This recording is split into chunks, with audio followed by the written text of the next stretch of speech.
நீங்க அடிக்கடி ஆன்லைன்ல ஷாப்பிங் பண்றவங்களா? அப்போ கொஞ்சம் உஷாரா இருங்க. ஏன்னா ரூ. 1,87,000 மொபைல் ஃபோன் ஆர்டர் பண்ணவருக்கு பாத்ரூம் டைல்ஸ டெலிவரி பண்ணியிருக்காங்க. இந்த தீபாவளிக்கு Amazon, Flipkart, Meesho, Nykaaன்னு எல்லா வெப்சைட்லயும் ஆஃபர அள்ளி வீசுனாங்க.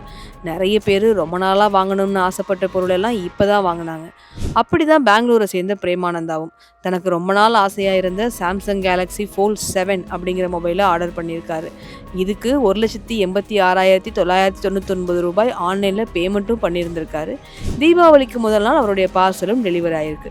இந்த பார்சல் உள்ள Samsung Galaxy Fold 7 அப்படின்னு ஒரு பாக்ஸும் இருந்திருக்கு. ஆஹா! நமக்கு புது ஃபோன் வந்துருச்சுடா அப்படின்ற எக்ஸைட்மெண்ட்ல பிரிச்சு பார்த்தவருக்கு உள்ள காத்திருந்தது ஒரு பெரிய அதிர்ச்சி. ஏன்னா பாத்ரூம் டைல்ஸ வச்சு டெலிவரி பண்ணியிருந்திருக்காங்க. இது குறித்த வீடியோ ஆதாரத்தோட அவர் கஸ்டமர் கேர்ல கம்ப்ளைண்ட் பண்ணியிருந்திருக்காரு.